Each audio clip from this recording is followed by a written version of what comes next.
So it is time for UFC Vegas 50 from the UFC Apex. Hopefully it's the final one in the Apex because, I mean, come on, we gotta start going to arenas sometime, right? I mean, they're going to London after this, they're going to Columbus, Ohio, then they're going to Jacksonville for the pay-per-view. Let's hope when they get to Mohamed and Luque 2, that's in an actual arena somewhere in the States or just not in the UFC Apex, because the Apex, it served its purpose. But like now, we gotta get out of here. 50 cards in the Apex. Come on now. So I'm hoping this is the final one, and it's a good card from the Apex. You got a lot of good fights in this one. Like, yeah, the main event might not be the best. It's Thiago Santos and Magomed Ankalaev. It's a good fight, but like, it's not, you know, like, I mean, we had Max Holloway and Yair Rodriguez in the Apex at one point, but we got some good fights. Marlon Moraes, Yadong's on this one, Caceres and so did Yusuff, Drew Dober, Terrence McKinney, maybe like a fight with Bruno Silva and Alex Pereira. I mean, those two guys are on rolls right now. I mean, the winner of that fight could be looking like your next win in that fight could be fighting for a championship between Silva and Pereira, just because of the state of the middleweight division. We'll talk about that fight when we get to it, but it's a really good card, 14 fights. And folks, if you have not yet, make sure that subscribe button down below for some more UFC here on the channel. And real quick, looking at UFC 272, we went 9-4, a pretty good card. We got the entire main card right. Colby Covington in the main event took care of business. Doing the damn thing is Colby Chaos. We got the co-main event, Ryan the Money, RDA by decision, because I guess for Ruslan Moicano go the full 5. We got Umar Nurmagomedov first round sub, Dustin Jacoby by decision, Marina Rodriguez by decision. We got Jalen Turner second round knockout right on the dot. We did pretty well. We did pretty well on that card. So 9-4. On to the next. And also, we'll be doing our Bellator 276 predictions tomorrow from St. Louis, Missouri in the main event. Adam Borks, Maz Burnell should be a good one. Also, we might have another MMA video coming out tomorrow as well for a different promotion this week. You can probably guess, but I'll leave it a secret. Let's now get into the UFC Vegas 50 predictions. So our first fight of the night will be Nchukwi and Asmat Murzakanov. And for Murzakanov, he was booked against two fighters earlier this year, or actually in December on the Aldo and Font card. He's supposed to fight Jared Vandera at one point in time, and also he's supposed to fight Felipe Lins. And then honestly, I think back in November, he's supposed to fight Marcin Prokhnio. All three of those fighters withdrew from the fight with Murzakanov. Now he'll finally get Nchukwi, and for Murzakanov, of course, still waiting to make that UFC debut. But for Nchukwi, currently 2-1 in the UFC, and going into the UFC, we saw the power from Nchukwi. Like even on the Contender Series, that huge head kick knockout over Al Montavo, and then he comes in the UFC, he beats Jamie Pickett, which looking back at it now, I mean, Pickett is, you know, finding his footing in the UFC, but Nchukwi just dominates him pretty much for 3 rounds. He does knock down Pickett in that fight. You look at the fight after that for Nchukwi, it's against Junyoung Park. Park just just out wrestles him, outstrikes him throughout the entire fight. And then the Mike Solar Rodriguez fight, I thought Mike Solar Rodriguez was gonna have a good shot in that fight, and Nchukwi kind of just dominated him. So, I mean, I think we picked, did we pick Nchukwi to win that fight? I think we did, but you know, I didn't think it was going to be the clean domination like we saw in that one. And again, it's been more the volume striking out of Nchukwi. He hasn't been throwing all that power into each one of his strikes like we saw previous to his UFC debut and what we saw pretty much in the Contender Series with that huge head kick knockout. So it's been more of the volume out of Nchukwi, and that's probably how he's going to beat Murzakanov if he's going to win this fight. Before Murzakanov, it really only takes one from this guy. You look at his fight in the Contender Series, huge knockout win, it only took him 3 minutes. I mean, the guy does have a good wrestling base as well. We have seen the submissions out of him once he does get on top in, you know, other promotions outside of the UFC like ACB, and a fight that promotion that Murzakanov has fought in called United Caucasian Fight Championship. I think Murzakov's going to win. I think he will. I just don't think Nchukwi is going to be able to put on that level of volume like he's done against some of these guys who like aren't bad, but Mike Rodriguez, Jamie Pickett. If Junyoung Park can beat you, I think Murzakanov definitely can as well. That's why I'm going to go with Asmat Murzakanov. Coming to the UFC, he'll pick up a second round knockout finish in his UFC debut. All right, nobody put money on this fight because I don't understand. I mean, I do understand the matchmaking, but I just don't know what we're doing here. Guido Cannetti and Chris Moutinho. Okay, so Chris Moutinho, is he really a UFC caliber fighter? Because he had the fight against Sean O'Malley, and he lost, obviously. O'Malley outstruck him like 230-70 in that fight, and Chris Moutinho showed, yeah, he's got an amazing chin. Like, O'Malley couldn't knock him out until, like, 10 seconds left in the fight? That was great and all from Chris Moutinho, but he didn't really do anything in that fight. And, like, is Chris Moutinho really a UFC caliber fighter? Because we looked at this. Before the Alvey fight, he was fighting in, or the Alvey fight, good lord, the O'Malley fight, he was fighting in CFFC and CES. His last fight was in CFFC, winning by arm triangle choke. He won in the 3rd round. Before that, he won in CES, but he only put together a 2-fight winning streak before losing twice at CES as well. He challenged for the CES Bantamweight Championship, which he lost to Tony Gravely. Then he fought Johnny Campbell after that fight. He was 17-12, and he got knocked down in the 2nd round. So it's confusing because I just don't know how good Moutinho is because he hasn't really beat anyone. I mean, he beat Damon Blackshear back in 2018. But, I mean, he's 11-4 now as Blackshear. He's still fighting in CFFC. He's the Bantamweight champion now, which, I mean, that's good. But I don't know. I just don't know what we're getting out of Moutinho. Now, which is even more confusing is he's fighting Guido Cannetti. Guido Cannetti's 42 years old, and he fights at 135 pounds. right? I mean, he lost the last fight where he looked better than I thought he was going to look against Mano Martinez, but he loses by split decision. He gets knocked out by Dana Bakary. He loses to Marlon Vera. And those have been his last 3 fights. He beat Diego Rivas before that. He barely beat him by unanimous decision, a pretty boring fight. He lost to Kyung Ho Kang. He got subbed in the first round of that one. He beat Hugo Viana. And then he lost his UFC debut as well. I mean, and he lost twice, I believe, on The Ultimate Fighter. Like, Guido Cannetti's not very good, but he did do all right against Mano Martinez. Cannetti's, been very susceptible to getting taken down in sub so far, I guess, in the UFC, because 3 of his losses are by submission. Chito Vera, Kyung Ho Kang, and Briones in his UFC debut. Is Moutinho going to do that? I just don't know, because Moutinho's striking, like, it's decent. He can get hit a lot, and he can still throw some stuff out there, but is it good enough to beat Cannetti? I think it's going to. I think just the all-around game of Chris Moutinho is just a little bit better than a 42-year-old Guido Cannetti. So ever so slightly, we're going Chris Moutinho by decision. Do not put money on this fight because who knows what we're going to get. Moutinho right now, I believe, closing as about a -140 favorite for Cannetti, +120. Again, don't give a damn about those lines. We're going Moutinho, not confident, going him by decision. Next up, we got Lungiambula taking on Cody Brundage. This is going to be Brundage's second out in the UFC. His first one was a very short notice call to take on Nick Maximov, and Maximov just basically laid on him for 3 rounds. I mean, Maximov had 10 minutes of control. Brundage really couldn't do anything. He got some striking off, but it was really all one-way traffic for Nick Maximov. That's about it. Now Maximov's on a 2-fight winning streak after beating, of course, Punahele Soriano in a co-main event by split decision, a fight that he probably didn't win. But for Brundage's opponent in Lungiambula, for Dalcha, it's been a weird run because he is 2-2, but you look at his wins, I mean, it's Daquan Townsend and Marcus Perez. All right, Marcus Perez is now doing pillow fighting, which isn't a joke. He's actually doing that now. Daquan Townsend is back in, I believe, I forget the name of the promotion, but he's back in his local promotion. It's in Total Warrior Combat. He beat Portland Pringle for the middleweight championship over there, so he's back on the regional scene, obviously, outside the UFC. And Lungiambula's lost as well. One's to Magomed Ankalaev. It's going to be that clip they're going to show the entire week with Ankalaev, hyping his fights up with that huge front kick, beating Lungiambula back in 2019, November. They're going to show that clip a lot because, of course, he's in the main event. And then, of course, he lost to Marc-Andre Barriault by unanimous decision in September of last year. It was just a dominant performance for Marc-Andre Barriault. Lungiambula did get some offense off, but it was the striking out of Barriault which got the win for him. So again, that's where we're at with Lungiambula. His 2 wins are against guys who are outside the UFC, and his 2 losses, I mean, Ankalaev's a good loss, but Marc-Andre Barriault just got knocked out by Chidi Njokuani. So, and I think Chidi Njokuani's good, but Marc-Andre Barriault's chin's not the greatest. So you look at Lungiambula's opponent here and Cody Brundage. I mean, he's got the loss to William Knight on the Contender Series as well. In that fight, I think Brundage took him down. The Knight got on top and eventually finished him with elbows. And then you look at, you look at his win in between the Contender and the UFC. He won against Joseph Cropshot on LFA 99, won by arm triangle choke in the 3rd round. I mean, Brundage, if he's able to secure the takedown, he is good on the ground. He's not horrible on the feet also, but I just think, all around, I just think Lungiambula is better because I think Lungiambula's striking is better. I think his power is better. Like you saw in the knockout win over to Daquan Townsend. On the ground, Lungiambula's takedowns aren't bad. His takedown defense isn't horrible as well. So I think Lungiambula wins. It's just a tough fight to pick. I think he'll get it done by decision. Could go either way, but I'm gonna go with Dalcha champion. Next up at flyweight, we have got Sabina Mazo taking on Miranda Maverick. For Miranda Maverick, she's coming off a loss to Erin Blanchfield. She should have beat Macy Barber in that weird split decision fight where they gave it to Macy Barber. Still ridiculous to this day. And then she came into UFC picking up 2 straight wins over Liana Jojua. And then after that, she beat Jillian Robertson. As for Sabina Mazo, she's been in the UFC.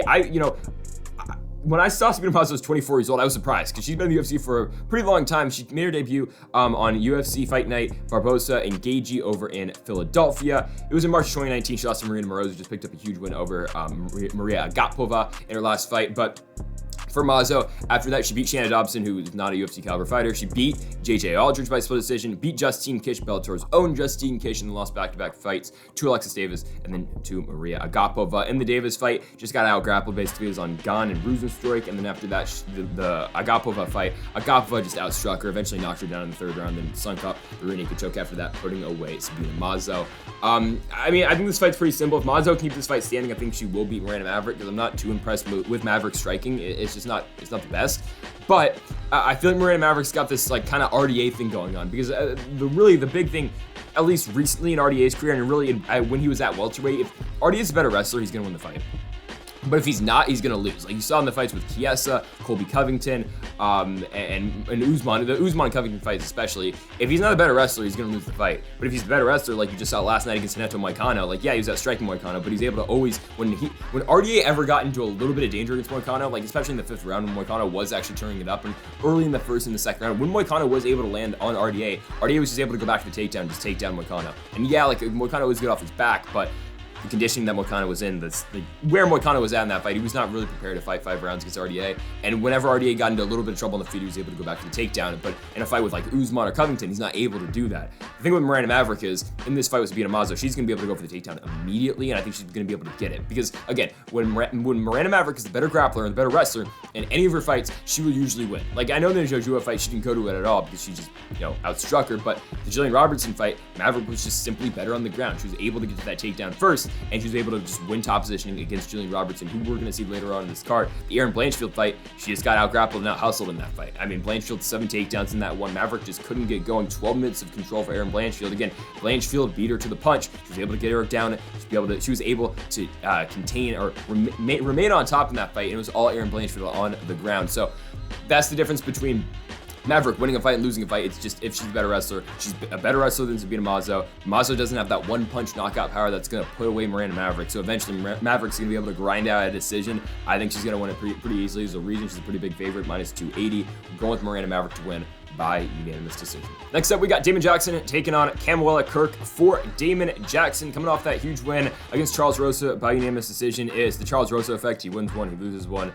I mean, you know how it goes. He just broke that streak, though, losing to TJ Brown in January, but that's what we're basically picking off of. Charles Rosa can't win 2 fights in a row, and he definitely didn't there because Damon Jackson just dominated Charles Rosa. I mean, kind of like what we're talking about Miranda Maverick. When Charles Rosa is not the better grappler, he loses. You look at the Damon Jackson fight, you look at the fight that he had with Bryce Mitchell. That's what Damon Jackson did to Charles Rosa, dominated him on the ground, 10 minutes of control time. It was all Damon Jackson in that fight. And you look at Jackson's fight before that, he ran into Ilia Topuria, and Topuria's good, man. He's good. He knocked him out in the 1st round. That was back in 2020 on the Vittoria Manson card. Jackson before that beat Mirsad Bektic. It was his re-entry fight in the UFC. Because, of course, he fought in the promotion all the way back in 2014. He made his debut on UFC 177, Dillashaw versus Soto, and he fought later in 2015 and then 2016 as well before getting cut by the promotion. Came back, eventually won some fights, and now he's fighting Camuela Kirk. You know what Damon Jackson is, boys. He's a tremendous grappler. That's how he's going to win fights. He's been knocked out 3 times, and 2 of them have been recently, once in the PFL with that huge flying knee, lost in 10 seconds. Back in 2019, the Topuria loss, but again, that's going to happen to you when you fight Ilia Topuria. As for Camuela Kirk, made his UFC debut with that win over Makwan Amirkhani. It's a weird fight because Amirkhani was able to land takedowns in that fight, but he did absolutely nothing with it. So on the feet, it was just all Camuela Kirk, and Camuela Kirk was the one actually pushing the pace and actually doing something in the fight. Amirkhani was just kind of laying and praying and hoping he was going to win. Didn't do anything with the takedowns, so he didn't get the decision win. For Kirk, before that, he was fighting in LFA, won 2 straight fights, and he had 2 losses in LFA as well. Billy Quarantillo, though, was on the Contender Series, and he lost to Bruno Souza after that by split decision on LFA 84, and then also beat Kevin Kroom by a triangle choke as well. So Camuela Kirk does have the grappling, and it's going to be an interesting fight on the ground. We're basically going to find out who the better grappler is between Jackson and Kirk, but in Kirk's last fight, again, he didn't really get out-grappled, just got, pinned down by Amirkhani, and then eventually was able to put something on after Amirkhani wasn't really able to do anything on the ground, or wasn't really able or willing to do anything on the ground. So we're going to find out if Damon Jackson can do the same thing to Kirk, but actually advance positioning on the ground. Again, Kirk's not a bad grappler. On the feet, I'm going to give it to Camuela Kirk, but on the feet or on the ground, I think Damon Jackson's a better grappler. So I think Damon Jackson wins. I just think on the ground he is better than Kirk, and that's going to be the deciding factor in this one. I think Kirk will see some moments of success on the feet, but again, Jackson should be able to land that takedown. If he can get him down, I think Damon Jackson's going to win. So we're going to go with Damon Jackson to beat Camuela Kirk. He'll get it done by decision. Now we've got Javed Basharat taking on Trevin 5-Star Jones. Javed Basharat looked very good in his last UFC, or in this Contender Series fight. My goodness. Like Dana White said it, he had his way on the feet, he had his way on the ground. He did whatever he wanted to do in that fight. It was just a dominant performance. And for Basharat, again, he's good on the ground, he's good on the feet as well. He can really strike, and you saw in his last fight 3 takedowns, finishing the fight on the ground. He showed moments of success on the feet, but really it was the ground game that Basharat did. It was really the ground game that won Basharat the fight. And you look at his fights outside the UFC as well. Like, yeah, the guys he's fighting, maybe not the most impressive records, but his last win in Octagon before heading into the Contender Series against guys 11-1, sunk up a Darce choke, won in the 2nd round. Yeah, he's fighting guys. At one point, he fought John Spencer in 2019, a guy who's 2-39 at the time. I mean, you don't like to see that. Guy is now 2-48, and now on Tapology, it says this fighter has been found by Tapology to have engaged in activity which is not conform to combat sports standards. So I don't know what that is now, but always great to see on a record. But that doesn't take away from the fact that Basharat's a very good fighter. The Snow Leopard, which is his nickname, again, very good on the ground. He's got solid striking as well. You're looking at his opponent, though, here in Trevin 5-Star Jones. He came into the UFC. He was losing the fight to Timur Valiev. Like, Valiev was beating him into the second round. Now, Valiev started to tire, and eventually Trevin Jones took advantage and knocked him out. Now, the fight was overturned because of the weed, but you know, it was a good win for Jones. Again, he was losing the fight up until that point, but eventually got the knockout, won the fight. After that, he beat Mario Bautista, knocked him out in the second round. That's when the Trevin Jones hype was at the highest, because again, he's coming off 2 straight wins. Valiev was the guy who was really hyped up heading into the UFC, and Jones stopped the hype and then beat Mario Bautista. So you book him against Saijakub Kakrakhmanov, and Saijakub Kakrakhmanov on short notice was getting beat by Trevin Jones until he wasn't. Because then Saijakub Kakrakhmanov, after being like dominated on the ground the entire fight, just sunk in a guillotine and won the fight. So, I mean, it was going to be a weird ending to that fight no matter what, because Kakrakhmanov was out striking Jones, but Jones was able to, you know, advance his positioning on the ground, look good with the ground game, even though he could only land 1 takedown. It was a weird fight. But Jones eventually got his neck taken, and then Saijakub Kakrakhmanov subbed him in the clinch with the guillotine. So, you look at this fight with Jones and Basharat. I think Javid Basharat should be able to win this one. Just because I look at the striking, I think Jones will have the advantage there. But on the ground, I mean, Basharat saw in his last fight, that dude is very savvy on the ground. He knows how to get takedowns. He knows how to stay on top in his fights. So that's how I think he's going to beat Trevin Jones. Again, Jones just got caught with the guillotine choke against Kakrakhmanov. But honestly, I think Basharat's ground game is probably better than Saijakub Kakrakhmanov's is. Again, if Jones makes a mistake in this fight, Basharat will take advantage, and that's why I like Javid Basharat to come in here. I think he's going to pick up a submission win. I think he's just going to catch Trevin Jones in something. So we're going to go with Javid Basharat to beat Trevin Jones. I think we'll get it done by submission, and it will be in the second round. Okay, we've got JJ Aldrich and Jillian Robertson. I think this fight's going 1 of 2 ways, really. I mean, it's either JJ Aldrich outstrikes Jillian Robertson, eventually mixes in the takedown every once in a while, and you know is able to control on top and is able to work the boxing, or Jillian Robertson's just the superior grappler. She gets to fight on the ground in the first round. She just kind of keeps it that way throughout the entirety of the fight. I think it's really one of those 2 ways, because yeah, we have seen Aldrich in the past. Her striking has looked good, and eventually she will mix in that takedown like you saw in the Vanessa Demopoulos fight. Given Demopoulos took that fight on super short notice, and you saw in the Courtney Casey fight, Aldrich was kind of getting beat on the feet against Courtney Casey, but was able to go back to the takedown whenever she did need it, because Courtney Casey's takedown offense isn't great. I mean, look at Aldrich's fight against Sabina Mazo, though. Pure striking. She gets beat by Mazo on that one, outstruck 118-50 in the significant strikes total. But again, when you look at a fight with JJ Aldrich and Jillian Robertson, Robertson's not going to offer much to any fighter on the feet. She's just not that good of a striker. I mean, Robertson's game plan is simple. She wants to get the fight on the ground, and she wants to work for a submission and try to put the fight away. Robertson's takedown defense is one of the worst at 115, or at 125, excuse me. 16%, but that's more, all right, Jillian Robertson's willing to accept that takedown, to be on her back and try to get a transition or try to get a reversal on the ground. So if JJ Aldrich is wanting and willing to engage in the grappling with Jillian Robertson, Robertson will likely oblige and want to be on the ground with her. It's just a matter of, will Aldrich do that? I don't think she's going to, because again, that is Jillian Robertson's best path to victory in this one, is through the grappling. So, I mean, that's honestly how simple it is. It's Aldrich keep the fight standing, or can Jillian Robertson give this one on the ground? Because you look at Aldrich's last couple fights, or you look at Robertson's last couple fights, excuse me. She beat Priscilla Cachoeira, who just beat Jeon Kim in that weird fight where she definitely lost. But Robertson came in there, she took down Priscilla Cachoeira, sunk in the rear naked choke, won the fight. Cachoeira definitely pokes her in the eye, tries to gauge her damn eye out, but you know, Robertson does what she needs to do. With a second left in the first round, she taps out Priscilla Cachoeira. And then before that, for Robertson, she loses Miranda Maverick. We talked about the fight earlier. Maverick is the superior grappler, and that's really all that meant. Santos about to get a title shot, beat Jillian Robertson. Again, Santos is not ready for that title shot. She's going to get absolutely killed by Valentina Shevchenko, but Santos came in there, beat Robertson. Jillian Robertson before that beat Botelho. She beat Courtney Casey, even though a lot of people beat Courtney Casey. Lost to Macy Barber like Aldrich did. I mean, a lot of similar fights between these two when you're looking at Casey, Barber, amongst others. I mean, in this fight, man, it's tough, because really it's just, can Robertson get on the ground? If she can't, she'll lose. If she can, she'll probably win. So I could really see this one going either way. I mean, Aldrich has been subbed once in her career. It was her second fight ever. It was in Invicta, back at Invicta FC 11, where Chris Cyborg was in the main event. She got subbed by her naked choke, but that was all the way back in 2015. Because I've seen fights where Jillian Robertson's just kind of stuck. She can't land the takedown, and then, oh, what are we going to do? We're just going to get outstruck throughout the entire fight, right? Man, it's such a close one to call here. But if I had to pick one, I'm going JJ Aldrich. Like, I can't bank on the fact that Robertson's able to land that takedown, because I've seen her get stuck in that spot multiple times. Oh, she can't land the takedown, so what are we gonna do?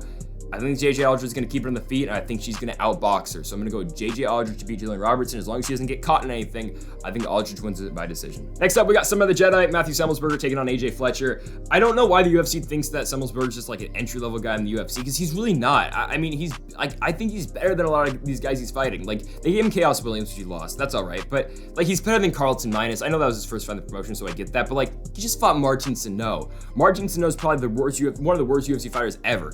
Like, yeah, maybe he could beat CM Punk, maybe, but that fight was weird. I mean, we knew how that fight was gonna go. Semelsberger knocked him out in the first round, knocked him out in 15 seconds. Is Martin Sano gonna get another fight in the UFC? I hope he does, because I want to pad my stats. So, I don't know.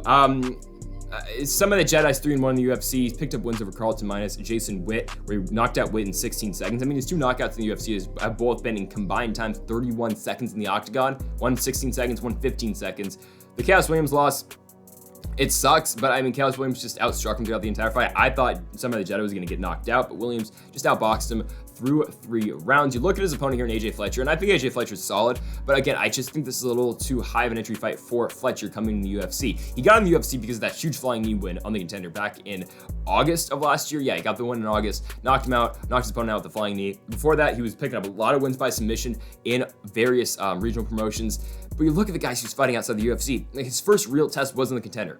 Because you look at these records, 3-4, 9-17, 6-3, 10-9, 2-2, 1-3, 9-16, 0-1. He didn't really fight anyone good outside of the UFC. And like, again, once you fight these guys, I know we got a little bit of a taste of it in the Contender, but some of the Jedi's on a different level than some of these guys. Like, you're not going to be able to just bully Semelsberger on the ground like what Fletcher's been able to do, just out-wrestle opponents, get him on the ground, either work his ground and pound or sink into submission. I know he got the huge flying knee knockout, but as cool as that was, that's likely not going to happen again. You're likely going to have to put some combos together to beat Semelsberger on the feet, and it's going to be hard to knock that guy out, so you're likely going to have to be able to do that for 15 straight minutes, because Chaos Williams wasn't able to knock out Matthew Semelsberger. I doubt AJ Fletcher, barring some crazy, flashy knockout, is going to be able to do the same. So you're looking at Fletcher. Can Fletcher stay consistent throughout 15 minutes, or can Semelsberger land the knockout blow? Or if he has to, I think Semelsberger can go full 15 as well. I'm banking on Matthew Semelsberger to win. I think his takedown defense will hold up in this fight. He hasn't been taken down so far in the UFC. I don't know if Fletcher will be the first. He might, but I think Semelsberger, if he does get taken down, should be able to get it back on the feet. I like the striking out of Semelsberger here. I like the power out of Semelsberger. Really high on this guy right now. I think he's going to knock out AJ Fletcher. I think he's going to get done in the first round, proving why he's more, again, than just this guy for the Contender guys to come into the UFC and fight immediately. I like Semelsberger. There's a reason he's a minus 225 favorite in this one. Wouldn't call it the lock of the night, but really like Matthew Semelsberger to get the job done, and he'll win by first round TKO. So it's crazy to think, but I really think the winner of this fight could be fighting for the belt next. Like, honestly. And yeah, more Alex Pereira than Bruno Silva, but if Bruno Silva wins, the hype attached to this guy is going to be nuts, because Bruno Silva's run in the UFC so far has been stellar. 3 fights, 3 knockouts. He's looked very good so far. He's been dominant in all 3 of his fights. He knocked out Jordan Ryan in the first round. He knocked out Andrew Sanchez in the third, even though he was taken down 7 times in that fight. You won't have to worry about that this time, though. Eventually finished him in the third with strikes, and then he knocked out Wellington Turman in his first fight as well, who just picked up a huge win over Murzakanov. I mean, Bruno Silva's good. This guy, 3 fights, 3 knockouts. He's climbing the ranks quickly. And Silva's one of these few guys who had a long run in M1. He fought in Immortal FC.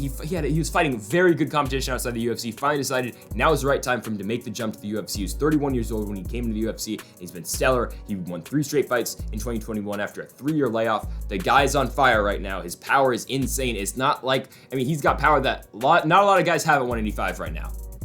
The problem is, he's taken on one of the best kickboxers in the UFC, maybe the best kickboxer in the UFC. Maybe Adesanya is your exception at 185, but Alex Pereira, man. This guy, the flying knee knockout over Michailidis was huge. Now, he did get taken down in the first round. He got held down in the first round, and that's got to be concerning on Alex Pereira. And that's why I think the UFC is that's why they made this fight, by the way. They're being very cautious on who they book Alex Pereira against, because I still think the UFC, they really want the Pereira and Adesanya fight. That's the fight they want. And if Pereira wins this fight, then you can honestly, and if he knocks out Bruno Silva, a guy who's undefeated in the UFC, he's 3-0. Look at his record, he's 22-6. He's a real guy. If Pereira can knock him out, they're pushing him to the championship next. He is fighting Israel Adesanya. I truly do believe. And for Silva, it's going to put him honestly in a fight with a guy in like the top 5. I think if he beats Pereira, because that's the hype Pereira's got right now. Hell, the guy knocked out Israel Adesanya, beat him by decision once. The guy is very good. He's a tremendous kickboxer. My thing with Pereira is, will Bruno Silva look for a takedown? He's never attempted one in the UFC so far. Will he do it against Pereira? He'd be smart to, but I just don't think that's the way he's going to take this fight. I think Silva's going to think he's the better kickboxer. I think he's going to think he's the better boxer. I think Bruno Silva's going to try to knock his head off. Because again, Silva's not the guy who goes on the ground. He's never won by submission in his career. He very rarely ever goes for takedowns. He's got 19 wins by KO, 3 by decision. That's just not the way he fights. He's not a ground fighter.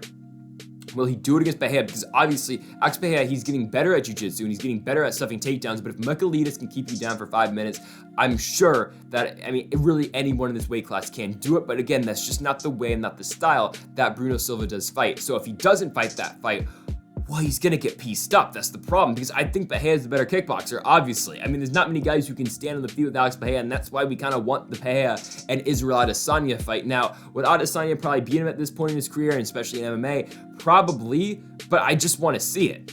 So, again, if Silva is able to go to the ground, and he's willing to go to the ground, we might see a very different fight than what we think it's going to be. But I think we're going to see a kickboxing fight. I think somebody's getting knocked out, and unless Bruno Silva can land an absolute bomb in Alex Pereira, he's probably getting knocked out. Again, I don't think has Silva ever been knocked out? I don't think he has. He got knocked down in The Ultimate Fighter, I do believe, a long time ago. But other than that, I think it's the only time he's ever been knocked out. His 6 losses, 5 of them come by submission, 1 of them come by disqualification. He's not gonna have to worry about that this time around. He's not getting subbed by Pereira. If he's gonna lose, he's gonna get knocked out. With Pereira, if he's gonna lose, he's gonna get dominated on the ground. But again, that's just not how Silva fights. So everything's pointing to an Alex Pereira victory here. I think he beats Bruno Silva, and I'm on the hype train of Bruno Silva right now, but I'm on the hype train of Alex Pereira as well. Pereira's gonna come in there, he's gonna knock out Bruno Silva, and he's gonna get it done in the first round. And honestly, if Adesanya beats Cannetti, I think this is next. I think Alex Pereira is fighting for a world championship in his next fight. If he knocks out Bruno Silva and he gets it done in impressive fashion, Pereira, first round KO win over Bruno Silva. Okay, so Terrence McKinney's back. Oh my goodness, he's taking a fight 2 weeks after he just beat Vegas. Man, do I want to take Terrence McKinney again. It's so tempting. Plus 200. Man, because Drew Dober, because McKinney's kind of got the game plan on how to beat Dober. You take him down, you try to submit him. And if not, you just, you threaten with the takedown. It improves your striking, and you just try to beat Drew Dober for 3 rounds. Kind of like what Brad Riddell did. Now, Islam Makhachev, okay, come on. Terrence McKinney's not going to do what Makhachev did to Drew Dober, because just no one's Islam Makhachev. But, somewhat similar to that game plan, McKinney might be able to follow. And he's coming off the win against Vegas, where we saw the wrestling. We saw it immediately. Takedown, he got Vegas down, he was, worked for a submission immediately, rear naked choke, finished Vegas. And that's where Ziem has struggled in the past. It's with the wrestling, it's with the grappling, and that's exactly what McKinney did. Both his fights in the UFC, his first fight was 2 minutes. The fight against Frevola was 7 seconds. He knocked out Frevola immediately. And will he be able to stun Drew Dober, though, and knock out Drew Dober? I just don't know, because Dober does have a good shit. He ate a lot of shots from Brad Riddell. He stayed in there and he fought the fight. Dober's good. Drew Dober is really good. He had some tough fights to start off his career, but he's been on a roll recently. I know he lost 2 straight fights, but again, it's to Brad Riddell and to Islam Makhachev. I'm just concerned it's a little bit too much, too quick for Terrence McKinney. I know a lot of people are on the hype train, and I am too of Terrence McKinney, but again, there's a reason he's a plus 200 underdog in this fight. Drew Dober, as long as he just doesn't get taken down immediately, and McKinney's just working his jiu-jitsu and really raining down bombs, I think if Dober keeps it standing, I think he's got a good shot. I don't think Dober is going to be the one pushing the ground or pushing the pace in the ground. I just don't think that's how that's going to work, even though Dober isn't horrible on the ground. But as long as Dober keeps this one standing, and as long as he doesn't get knocked out quickly by Terrence McKinney and get caught with a big shot immediately, I think he's going to win.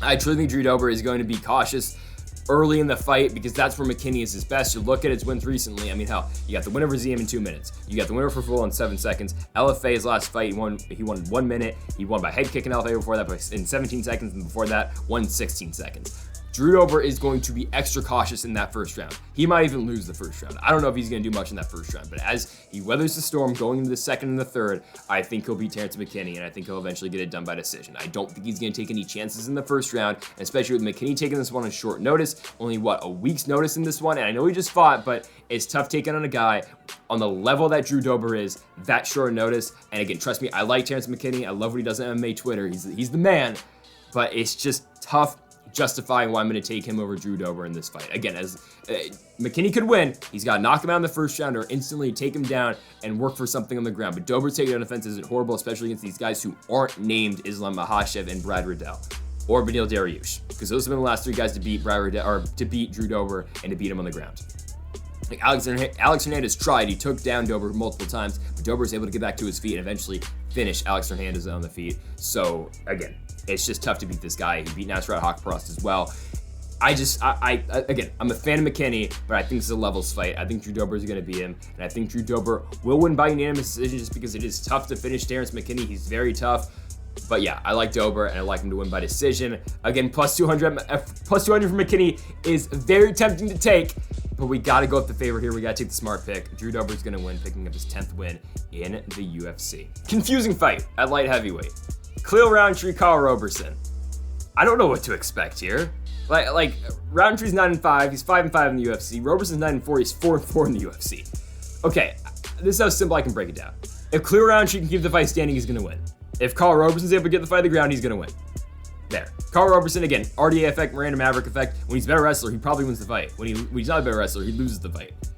He's a better wrestler than Khalil Rountree is. Like you saw, okay, Roberson's last two fights, he ran into the wrong guys, man. I mean, they booked him against Vettori because they had all that, Vettori and Robertson were beefing for a while, and then Vettori just came there and finished him in 4 minutes. It wasn't close. And that's what Marvin Vettori, who's a top 5 middleweight in the world, is going to do to Carl Roberson. Roberson then fought Brandon Allen, and Brandon Allen got him to the ground, got him an ankle lock, beat him on UFC 261. So that fight was at 85. Roberson's now going up to 205 to take on Khalil Rountree. Khalil Rountree Jr. is such a confusing fighter as well, because I mean, okay, I thought Modestas Bukauskas was going to pull something out of the hat and beat him, because I just saw Khalil Rountree get outstruck by Marcin Prachnio, who at the time, Prachnio, I mean, he was horrible in the UFC, lost to Sam Alvey. And now he's picked up 2 straight wins, given the second one's Ike Villanueva, who, again, they're just keeping Villanueva around for Tyson Pedro to beat him. But, I mean, I don't know what to say about Prachnio. I don't know how good that guy is, truly. Again, when you lose to Sam Alvey in the UFC, I don't know what to say about you. And Alvey's getting another fight. I mean, come on, what are we doing with that? So, again, for Rountree, and watch Alvey win that fight, by the way. He probably will, and he'll get another 4-fight deal. But for Khalil Rountree, again, he loses to Prachnio. He just gets outstruck throughout the entire fight. I mean, 102 to 49 in that one. Ion Kutelaba finishes him in the first round in Denmark on the Cannonier and Hermanson card. He beats Eric Anders, where that fight wasn't competitive. I mean, Khalil Rountree Jr. knocks down Anders 4 times in that fight. And before that, he got knocked out by Johnny Walker. It's so confusing. And then he knocked out Gohan Saki before that. So sometimes Rountree looks very good, and then sometimes it just looks horrible. I mean, last time we saw Rountree against a dominant wrestler, I mean, it was Paul Craig, really, and he knocked out Paul Craig in 5 minutes, but that was in 2017, it was a while ago. The last guy to take down Khalil Rountree was Ion Kutelaba. He took him down 4 times, but he wasn't able to keep him down. And that's concerning if you are looking at this one from the side of Carl Roberson. It's really, can you keep a guy at 205 that you've never fought at 205, by the way, but can you fight a bigger guy in Khalil Rountree Jr. and keep him down on the ground? I don't know. I really don't know, because you know how Rountree's going to try to win this fight. If this fight's standing, Rountree's probably going to get the better of Carl Roberson. Roberson's striking is okay, but it's not to the point where it is where it's going to beat Khalil Rountree Jr., right? I mean, last time Roberson won a fight just pure striking. It was against Roman Kopylov, but then eventually Carl Roberson got on the ground and submitted him. Like, yeah, he had his moments on the feet in that fight, but eventually it was a submission that won it for him. The Wellington Turman fight, that was a fight where Roberson was trying to keep the fight standing, but eventually, he was able to get his work in on the ground, and then he was beating him on the feet as well. It's a split decision win for Roberson. It's a weird fight there. He lost to Glover Teixeira before that, but again, that goes back to my point where, yeah, Roberson's able to beat guys on the ground, but his 4 losses in the UFC are all by submission, right? Cesar Ferreira subbed him with an arm triangle. The light heavyweight champion, Glover Teixeira, submitted him with an arm triangle. Vettori subbed him. Brandon Allen subbed him. So, but again, that doesn't really matter though in this fight because he's the better grappler between him and Rountree. All that being said, I think Khalil Rountree is just going to catch him with something. I don't know. I'm going to say Khalil Rountree by knockout. Like the Modestas Bukauskas fight, now it was an oblique kick that finished him. But I think Rountree's going to catch Carl Roberson here, probably. I mean, he'll probably land a bomb on him. Again, this is probably one of the least confident picks I have on the entire card. There's a reason this is minus 115 for Rountree and then minus 105 for Roberson. Tough fight, ever so slightly going Khalil Rountree Jr. to finish this fight by knockout. Going with them in the second round, I don't know though. Honestly, it's a super close fight. All right, here we go. It's a fun one at featherweight. Sodiq Yusuff, Alex Caceres. I know Yusuff's a minus 250 favorite, but man, Alex Caceres has got a shot in this fight, guys. He has got a shot. He honestly does. Like, I think Caceres is going to be able to, if Caceres can take down Yusuff, I'm not going to say he's able to take him down because I just don't know that. But if Caceres can take down Sodiq Yusuff, he should be able to do something on the ground. You know how slick Caceres' jiu-jitsu has been, especially as of late. Hell, you look at the win over Sungwoo Choi, right? I mean, Sungwoo Choi's got him basically, beat. He's got Caceres beat out there.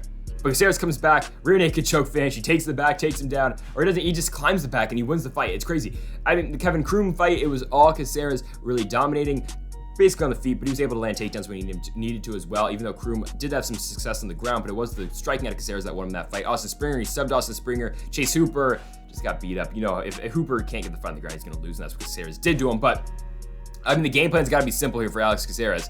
You got to try to take down Sodiq Yusuff. And Sodiq Yusuff has been taken down in both his last fights. Now, Arnold Allen took him down twice, and you look at the Andre Touchy-Feely fight, Feely was able to get 3 takedowns, but he couldn't really keep Sodiq Yusuff down. Yusuff was able to reverse it, get back on top, and really work his striking in that fight after getting back up to his feet. Now, you know what Sodiq Yusuff does. He's a striker. He doesn't want to go on the ground. He's never landed a takedown in the UFC for a good reason, because you know that's how good his striking was, to the point where Arnold Allen did want to go on the ground with Yusuff because he didn't want to be on his feet with him the entire fight, even though, yes, Allen did knock down Sodiq Yusuff in that fight. It's just something to say, though, right? It's because you know how good Arnold Allen is. He's going to be in a co-main event against Dan Hooker in London coming up. Really excited for that fight, but again, just showing how good Arnold Allen is in there and showing how good Sodiq Yusuff is because of the fact that Allen wants to engage in a ground fight with him.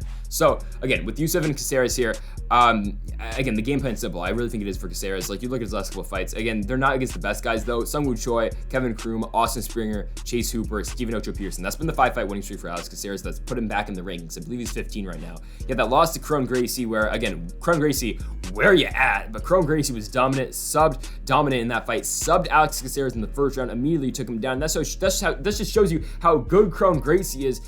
And come on, can we see that guy again? I don't know where Kron Gracie's at. Like, does anyone have an update on Kron Gracie? We have not seen him since the Cubs Swanson fight. Does he still fight? I don't think he does, but man, can we get Kron Gracie back?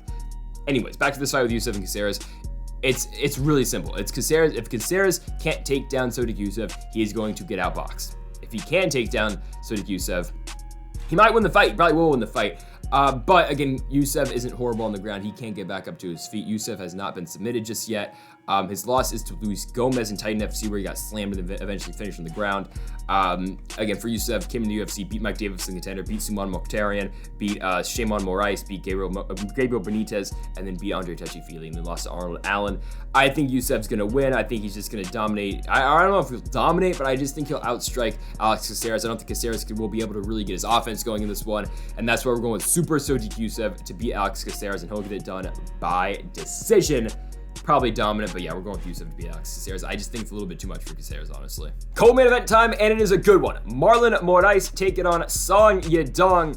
For Marlon Moraes, it's been a tough run recently, man. It has been tough for him, especially his last fight against Merab Dvalishvili, because he's gonna win the fight. Moraes is just outstriking Merab. Merab's in danger, and then eventually he has a takedown. He survives, and then into the second round, it's all Merab Dvalishvili. Moraes is tired, and Merab just absolutely ground and pounds the hell out of him in the second round. I forget who the referee was in that fight, but man, he left that fight going for a while. I mean, it was Keith Peterson. I mean, Moraes just ate so much damage in that second round, and it certainly doesn't help, because Marlon Moraes' chin has been terrible since he got finished by Henry Cejudo. Like, it has been god-awful.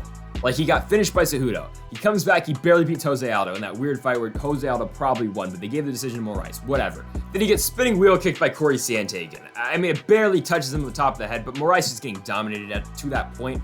I picked Sandhagen to win that fight. I believe Moraes was a favorite going into that one. A lot of people were taking Marlon, but yeah, we picked Sandhagen and he won. In the Rob Font fight, he just got knocked down the first round. And then the Merab fight, again, Moraes looked good in the first, so that's the thing. Okay, Merab's chin could be gone, but he's not completely washed up, right? Because Moraes still does have his striking, just still have his, his core punches. He's still good on the feet, but when he gets touched, he just kind of falls down.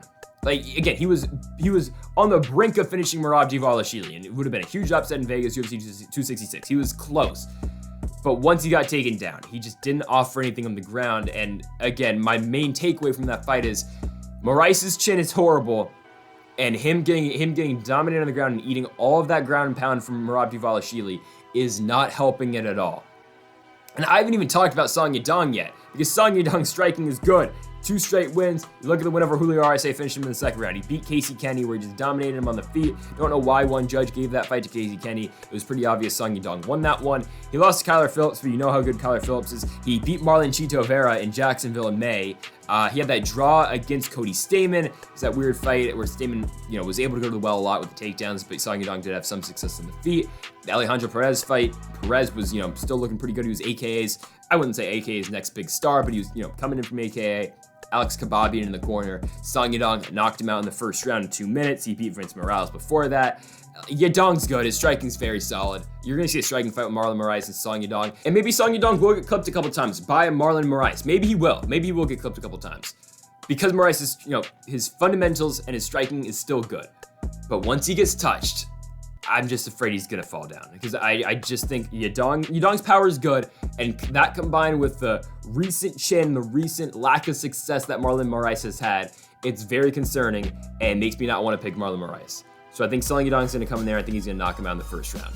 I'm going to say it. I think Moraes is going to have some success like in the first 2 minutes. I think they're going to trade. But eventually, this point in Marlon Moraes' career, he can't trade with these guys. He's going to get put down. Song Yadong's going to knock him out. It's going to be a huge win to catapult Song Yadong in the top of the rankings. I think he's going to win the fight. It's unfortunate that's kind of where Marlon Moraes is at this point in his career, considering he was very close to beating Henry Cejudo for the World Championship. He was very close to doing so, but Cejudo eventually took him down, finished him on the ground. Moraes ran out of gas in that fight, and it's not the cardio that's the issue now. It's him just getting, it's his chin, it's him getting knocked out. I like Song Yadong to win the fight. He's going to get it done by first round knockout. It's tough seeing Moraes like this, but yeah, we're going with Song Yadong. Main event time. We got Thiago Santos and Magomed Ankalaev. It's Ankalaev's first ever main event opportunity. Of course, he's coming off the win over Volkan Oezdemir, fight that honestly, up until I was recording this video, up until I was, watching fights for this video, I kind of forgot that fight happened. I'm not going to lie. I kind of forgot that fight happened. I don't know why I thought he was coming off the Kirillov win, which was a good win. He beat Kirillov on the ground. Nikita Kirillov couldn't really get going. He out Nikita Kirillov, right? But yeah, the Oezdemir fight, it's that point where Volkan Oezdemir's at in his career. I know he's calling out Jamal Hill now, which doesn't make sense for Oezdemir because he'll probably get knocked out again. But Ankalaev did knock him down in that fight. Ankalaev did, in the first round, it looked like Ankalaev was going to finish Oezdemir, but he got him with the big knockdown in the first round, and it was just kind of coasting from there on out. You could make the case maybe Volkan won that second round, but it was all Magomed Ankalaev. It was clear in that third round that Ankalaev was a better striker in that fight. He was able to land a takedown in the second, was Ankalaev, but Oezdemir was able to pop back to his feet eventually. But yeah, it was a good one for Ankalaev. And before that, you look at his fight with Nikita Kirillov, again, we talked about it earlier. It was just Ankalaev, doing well in the feet, and then eventually was able to take down Kirillov whenever he did feel like it was fit. The two Jan Kutelaba fights, now the first fight, he didn't knock him out. It was that weird stoppage, but the second fight, there was no weird stoppage on that one. He just knocked out Jan Kutelaba cold. It wasn't, nothing was really happening in that fight. It was just a dominant performance for Ankalaev on UFC 254. Before those two Kutelaba fights, he beat Dalcha Lungiambula. We talked about it earlier. They're probably going to show this fight a lot. They're probably going to show this highlight a lot. It was on Zabit and Cater over in Moscow, Russia. The big front kick knockout. Yeah, Lungiambula just ate it, and yeah, it was a huge win for Ankalaev. His only win in the UFC is to Paul Craig. His first fight in the UFC, he was dominating Paul Craig. He was likely on his way to a decision win, but eventually, Paul Craig, with 1 second left, caught him in a triangle choke, and oh wow, Paul Craig won the fight. Because Ankalaev, was 1 second away from winning it. It was on Vadim and Volkov over, I believe that fight was in Russia too, if I'm not mistaken. I know it was overseas, it was on Fight Pass, but yeah, that's his only loss so far. He's been perfect in the UFC ever since. He's won, 7 straight fights in the Ultimate Fighting Championship since that fight. And Ankalaev has looked very good. He's 16-1. That one loss does come from Paul Craig. Now, his opponent in Thiago Santos. Thiago Santos is coming off the win over Johnny Walker. Now, okay, it's a good win, but he went 5 rounds with a guy in Johnny Walker who couldn't last 5 minutes with Jamal Hill. And Jamal Hill's good. I like Jamal Hill. But that just kind of shows you where Santos is at in this point of his career. Does he really have the power that he once had? Does he really have the explosive striking that he once had? Not really, because in a 5-round fight, he only landed 44 significant strikes. That's it, 44 total strikes. That's a problem. It's a problem against Johnny Walker, who is a guy who will get hit. Johnny Walker is going to get hit in all of his fights. That's just the way he fights. And Santos really wasn't there to hit him all the time. Yeah, he won the fight, but it was boring. It was terrible. Don't go watch it. The Rakic fight. It was boring. Rakic outstruck him. right? Nothing really happened in that fight. Glover Teixeira, Santos looked good until he didn't. He knocked down Glover Teixeira. It looked like he was going to finish him. But eventually, Teixeira took him down, took the back, finished him by a naked choke. The John Jones fight, again, he fought that fight on 2 torn MCLs and ACLs. It was a weird part in John Jones' career where he wasn't really, he was trying to out kickbox or out Muay Thai Thiago Santos. He did, but it was boring and it wasn't great. The Yamakovic fight, Thiago Santos knocked him out. That's how he got the title shot. It looks good now, but again, that was a while ago, and that's pre-Thiago Santos double knee injuries. Post-Thiago Santos double knee injuries, he hasn't looked great. And even in a win against Johnny Walker, who went 5 rounds, that win does not age all that well, because you look at what just happened in Johnny Walker in a 5-round fight most recently. He got knocked down in a minute by a guy in Jamal Hill, which we would think Thiago Santos is better than. Now, I don't know. Magomed Ankalaev is going to beat Thiago Santos. It's just, that's what's going to happen. Maybe Ankalaev will, look at the wrestling some. Obviously, Ankalaev's not a guy who's going to get taken down. His takedown defense is that good, and that's really which Ankalaev has, which a lot of these guys, of course, coming over from these dominant wrestlers from Russia. He's not Ankalaev's not one of these, he's not a Dagestani guy, but, Ankalaev, that's what he has. A lot of these guys from Russia, coming over from Russia, don't have, is that he's got good striking. He can keep fights on the feet, but he also has a very good core sambo base or, good wrestling base where he can defend off a lot of these takedowns. He can keep fights standing. And on the feet, he's just a better kickboxer than Thiago Santos. And it's weird to say, but at this point in Thiago Santos' career, he doesn't offer much for Magomed Ankalaev on the feet. It's just that simple, right? You look at the Johnny Walker fight. Sure, he was there. He did okay striking, but he's just not that mobile on his feet anymore. He doesn't have the explosiveness he once had, and the explosiveness that he had when he made that title run when he fought John Jones. He doesn't have that anymore. Ankalaev's going to beat him with a punch every single time, right?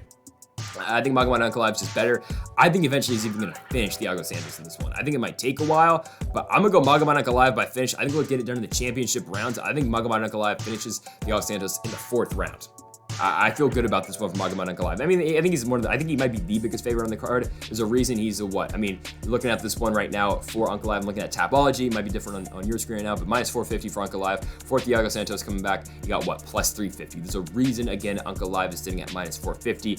He's the better striker between him and Thiago Santos, and if he has to go to the ground, he can go to that as well, but I don't think it's going to happen because I just think Ankalaev is a better striker. He's got more power than Santos just because, again, Santos doesn't have the explosiveness he once had because of the knee injuries, and that's why we like Magomed Ankalaev in his first UFC main event to go out there. He will finish Thiago Santos, and he'll get it done in the main event championship rounds. It will be a 4th round TKO finish for Russia's own Magomed Ankalaev over Thiago Santos. And folks, that'll do it for another UFC preview predictions here on the channel. Of course, with the main event, Magomed Ankalaev and Thiago Santos. It's a fun 14-fight card here in the UFC Apex. Hopefully the final one in the UFC Apex with UFC Vegas 50.